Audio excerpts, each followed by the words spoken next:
Hi there, nice to see you in this new chapter. I'm Andrea and today we are going to talk about the wonderful aspect that happened in the epoch called Modern English. So as an anthropologist, I could describe some details that happened in that epoch. For example, now I'm going to tell and explain about the way and how they dress in the past. And second, I'm going to tell about the human movement. And finally, I'm going to present some important characters that lived in that epoch. For example, Henry VIII, Anne Boleyn, Elizabeth I, and John Milton. So let's start and pay attention to me. First of all, the Renaissance was a further period of European, political, cultural, artistic, and economic. It was called Revere, following the Middle Ages. And also, the Renaissance promoted the rediscovery of classical philosophy, literature, and artists. And some of the greatest thinkers, authors, scientists, and artists of the human history prospered during this era, while global exploration created and opened up new lands, new culture to the European commerce. In religion, Martin Luther King made some challenges. He caused the derivation of one of the major institutions that had united to Europe throughout the Middle Ages. What was it?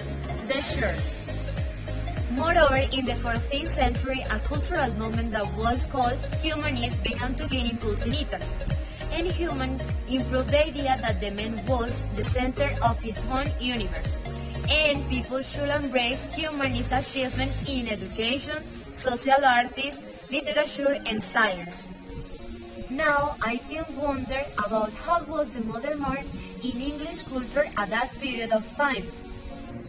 Okay, mainly the man of Renaissance aspired to fully enjoy the present life and demanded the absolute freedom of reason to seek the true and apparent knowledge of himself and nature.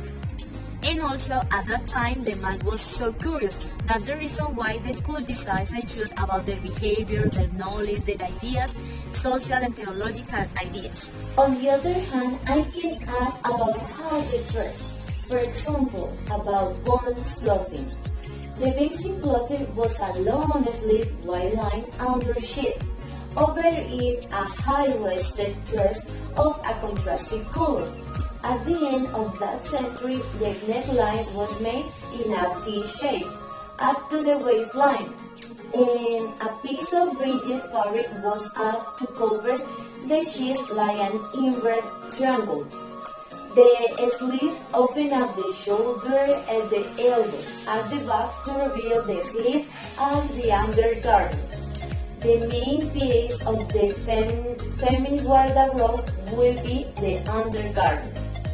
And also, the garments emphasize broad shoulder, a long narrow waist, and a wide hip. The upper part of the female body was oppressed with a corset tie undergarment made of rigid material, projecting a big chest. This effect was enhanced by using a rigid and triangular weave. Women used a long cape of undergarments. About men's clothing, in the Renaissance, the garments of the Middle Ages were kept, added in green colors in the form of pitched, strip, squares, and triangles. The garments accentuated the physique, the shoulder, the pectorals, and they always had a belt that was placed at the waist. Leggings were discontinued, being replaced by a stocking that accentuated the crotch. In addition, at this point, I'm going to mention some important characters like Henry VIII, was King of England and Lord of Ireland, April 22, 1509, until his death. He was the second monarch of the Tudor house. He was married 6 times and had the most absolute power among all the English monarchs. Notable events of his reign include the break with the Catholic Church and the establishment of the monarch as supreme head of the Church of England. English Church, the dissolution of the monastery and the union of England with Gates. And also the rupture of him with the Catholic Church occurs by the marriage of him with Anne Boleyn. Due to his break with the Catholic Church, Henry VIII initiated the scene of great Spanish or French inventions. to protect the coast, he improved numerous defenses and created enormous constructions. How about Anne Boleyn? Okay, was the second wife of King Henry VIII and the mother of Queen Elizabeth I, one of the most important monarchs in British history. The murder of Henry VIII and Anne Boleyn and her second execution were part of the considerable political and religious event, and with it the English Reformation began. Anne Boleyn actively participated in promoting the cause of the reform of the church. She has been called the most influential and important queen consort England that has ever had.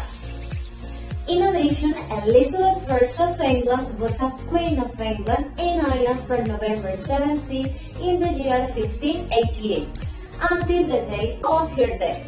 Elizabeth was the fifth and last monarch of the Tudor dynasty. Elizabeth was the daughter of Henry VIII and Anne Boleyn. The marriage of Anne with Henry VIII was annulled and Elizabeth was declared illegitimate.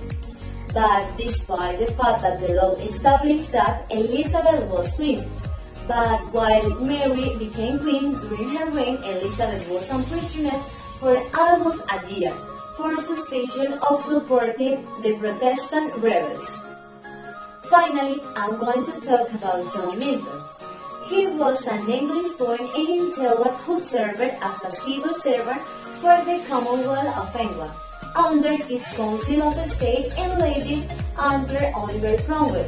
He wrote at that time about religious feuds and political revolution, and is best known for this epic poem Paradise Lost that was born in 1667, written in blank verse. Something to highlight is that Paradise Lost is widely considered to be one of the greatest works of literature. Once Paradise Lost was published, Milton's stature as epic poet was immediately recognized. He cast a formidable shadow over English poetry in 18th and 19th centuries. He was often judged equal or superior to all other English poets, including Shakespeare. And finally, the political ideas of John Milton, Luke Sidney, and James Harrison strongly influenced the radical ideologies. His thoughts were centered in the American Revolution, and also he wrote a quote for the United States Constitution. A good book is the precious lifeblood of a master spirit, involving and treasured up on a purpose to a life beyond life. It is displayed in many public libraries, including the New York Public Library. Thank you so much for watching me and see you in the next chapter. Bye bye.